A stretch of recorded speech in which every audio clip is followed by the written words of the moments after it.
you think of a teacher's version of the GPS? That is exactly what the multi-tiered system of supports, or the MTSS, is all about. Everyone in the class is heading towards the same destination: academic success and positive behavior. But not all take the same route.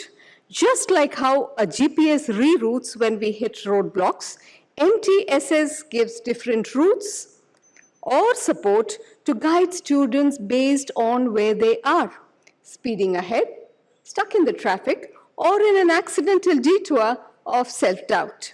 It is a structured, layered support system that helps us to respond instead of react. To understand this framework better, we have a distinguished educator and leader, Dr. Victoria Navomi, former Dean, School of Education, Avinashi Lingam University. With a focused, inspiring vision, she has been championing inclusive and responsive teaching strategies that truly work for all learners. A very warm welcome to you, ma'am. The stage is all yours.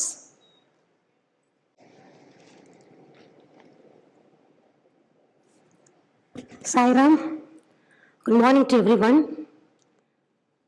At the outset, I thank the organizers for giving me this opportunity. I feel it a blessing to be on the podium at this serene place. I thank Mrs. Sathya for her wonderful introduction about our program and her kind words about me. And I will begin my presentation with an image. You see this visual. Here, you see children. They're happy. They're enthusiastic to learn.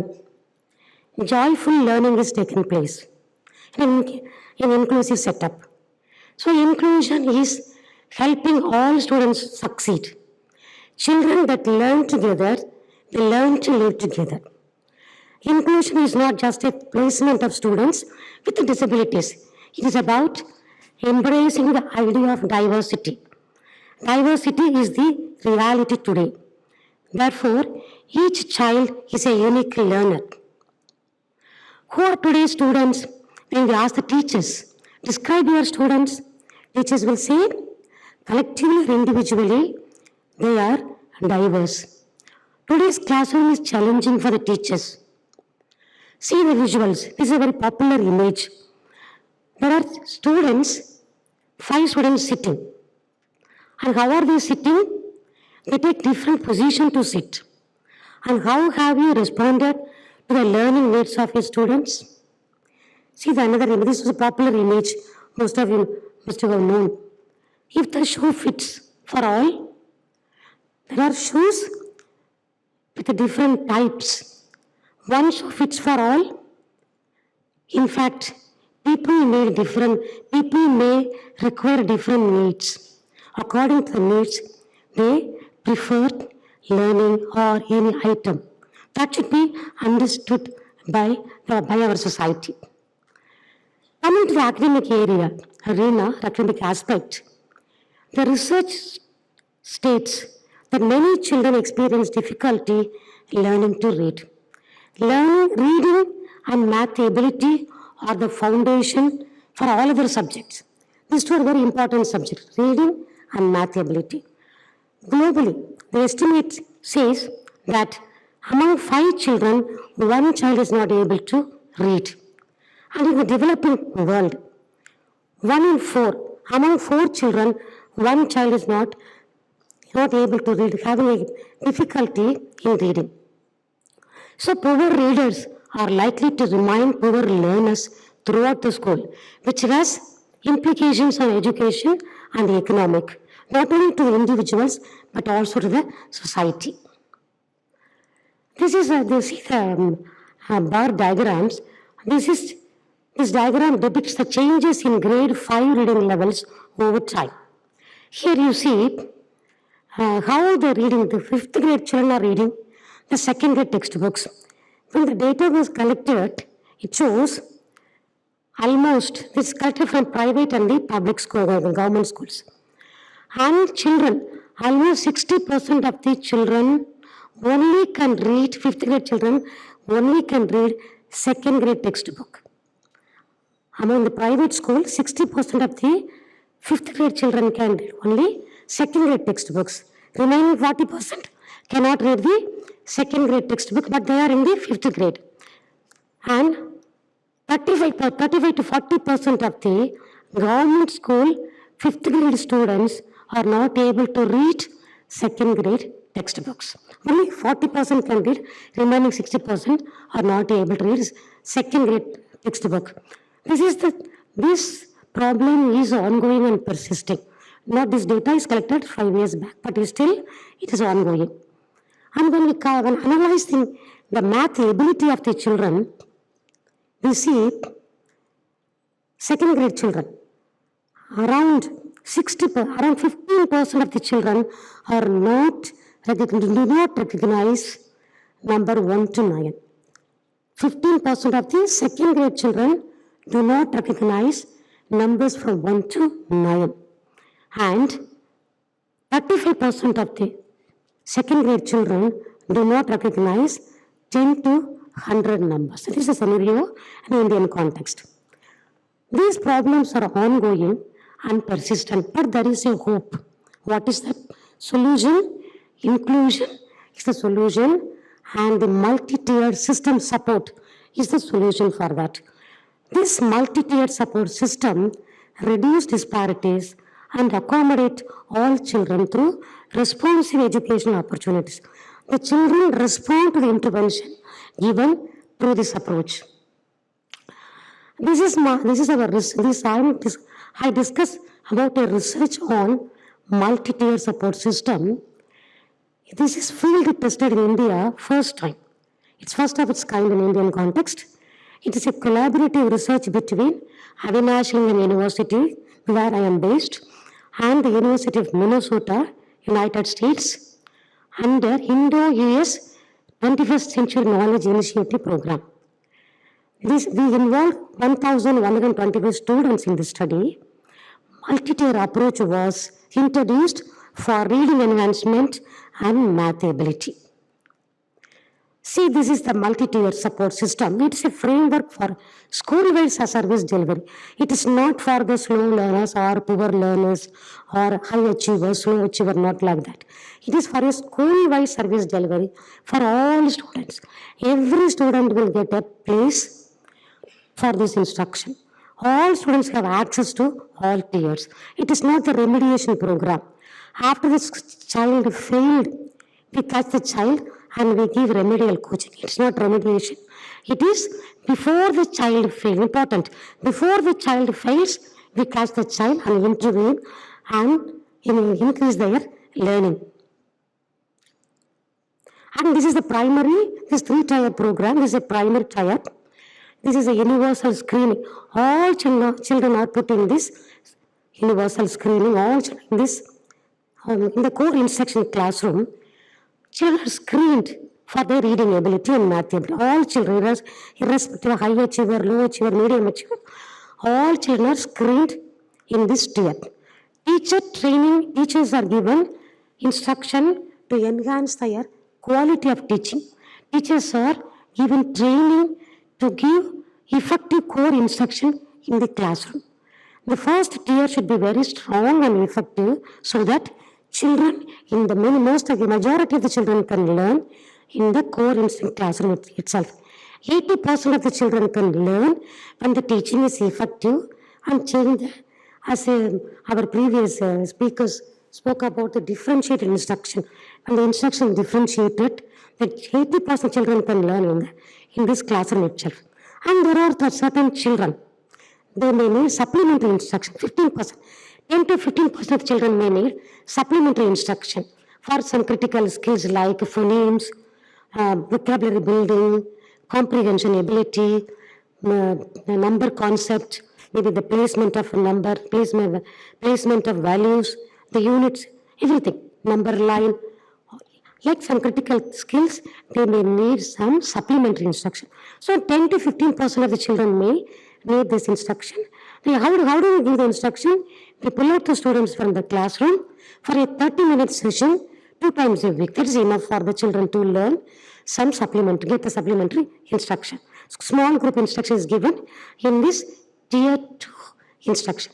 And that is another tier 3 instruction, tertiary prevention or tier 3 instruction. Here we have children, 3 to 5% children may need. In a classroom, 1 or 2 children may need this kind of instruction, individualized and intensive instruction is given in this group. Very small group instruction, skills are targeted and progress is monitored. Very important aspect of this tier system is monitor the progress. For tier 2 children, every alternative week we assess their progress.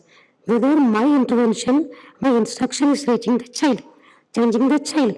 With my instruction, child is learning or not. Every alternative week in tier 2 children will get the progress monitoring.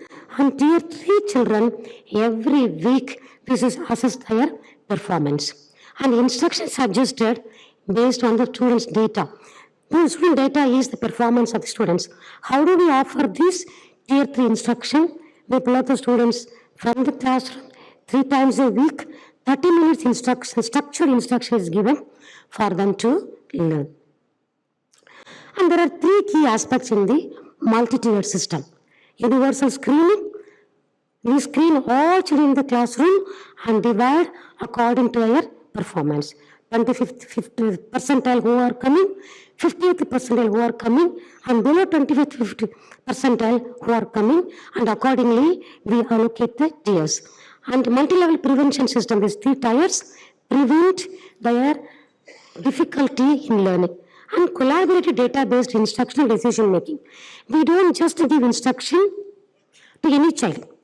Based on the data, the performance the particular child showed, and one child may have problem in carrying over in mathematics, another child may have problem in greater than less than concept. So whatever is their requirement, whatever the data show, based on their data, based on their academic performance, decision is taken for instruction. Decision is taken in a collaboratively. Classroom teacher, intervention teacher, parents, and the authorities involved. Based on the data, collaborative decision, instruction decision is taken. And how do we get the material for assessment? Who provides the material for assessment? Universal screening, I told. Who progress monitoring assessment? How do we get the material? The materials are prepared from their own curriculum, from their own school curriculum. That is called curriculum-based measurement. From their own subject, the materials are assessment materials are prepared and given to the child. This curriculum-based measurement is short, brief, timed probes for the children till 1 minute probes, 1 minute reading passage like that. It will not make them bored, and within this frame, we can assess their ability. And examples for the curriculum-based assessment. For reading, read aloud from grade level text. Grade level material we have given. We prepare the material. From the book, from the text, we collect the material, and the teachers are trained to prepare material which is called curriculum-based measurement material. 1 minute material we have prepared. Scores, number of words read correctly will be scored.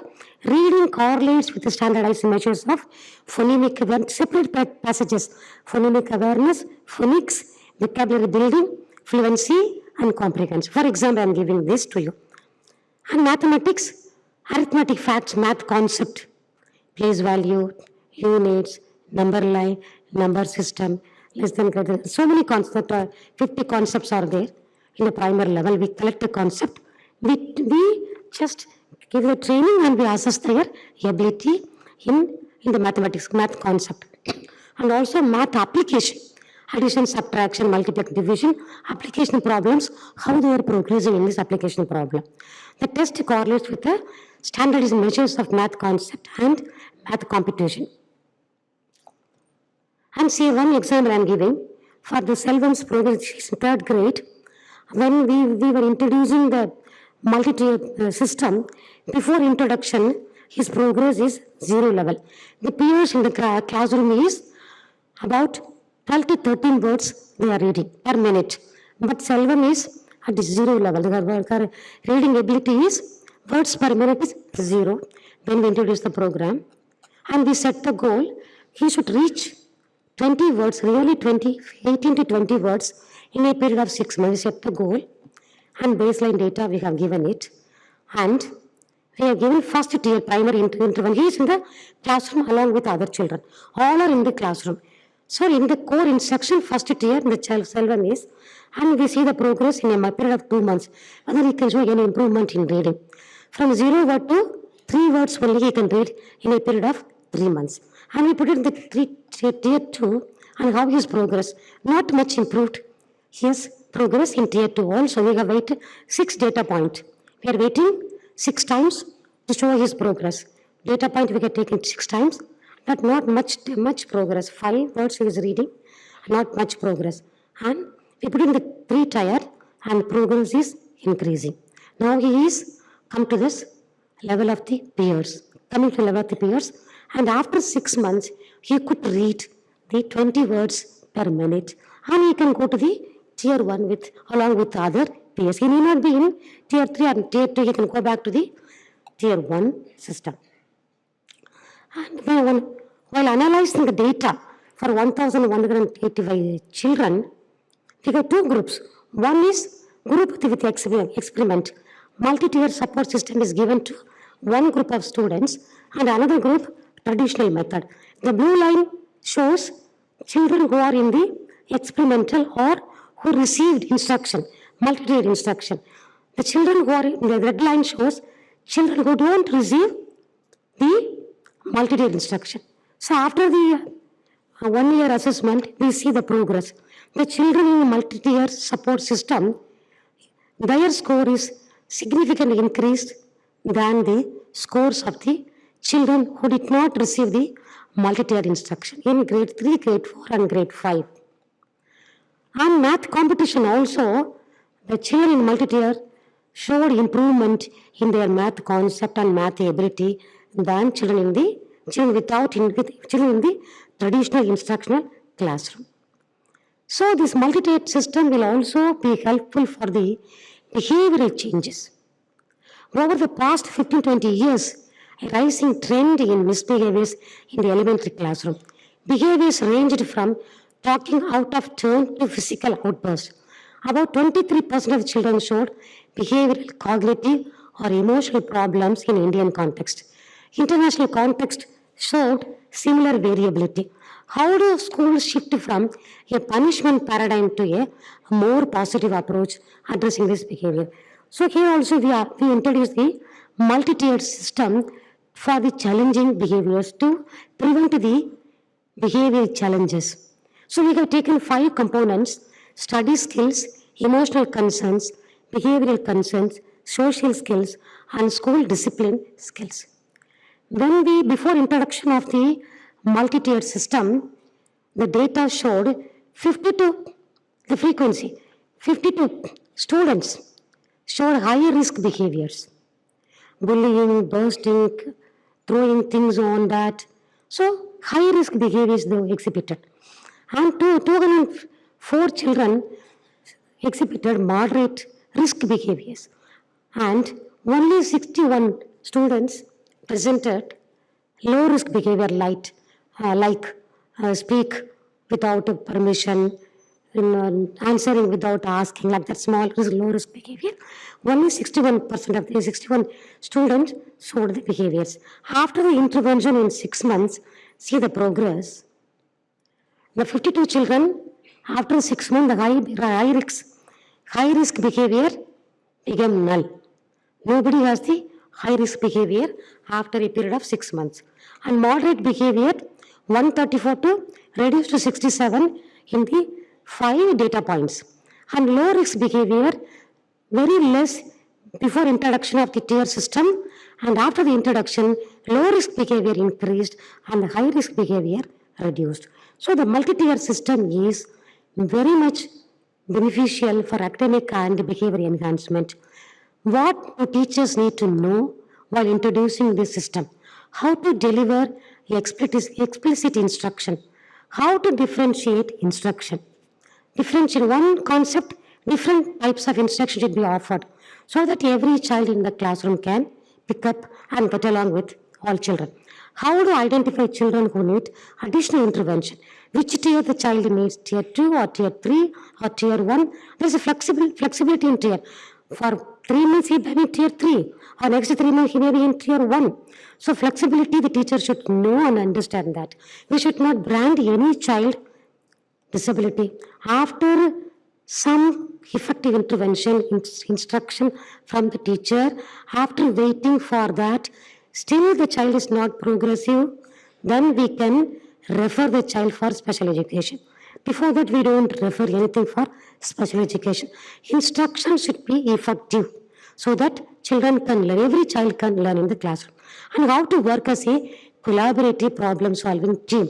It should be, it's not a one teacher kind of support. The principal of the school, the teachers involved in the school, other stakeholders like parents, the educational personnel, all should be involved to have the children's academic enhancement and the behavior enhancements. What we learned from this research, this is a 3-year-long research we have done. What we learned from the research? We learned we should welcome diversity. What life will be boring if we all thought in a similar way, all had similar experiences, all think in a similar view. One solution for every problem. By accepting differences, we can have an opportunity or chance to create something amazing. Thank you very much for your kind attention.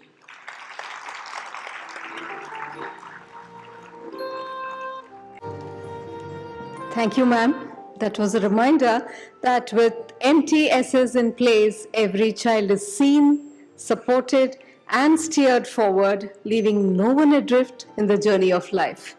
And for the felicitations, I invite Srimati Padma Manian and Dr. Y. Malini.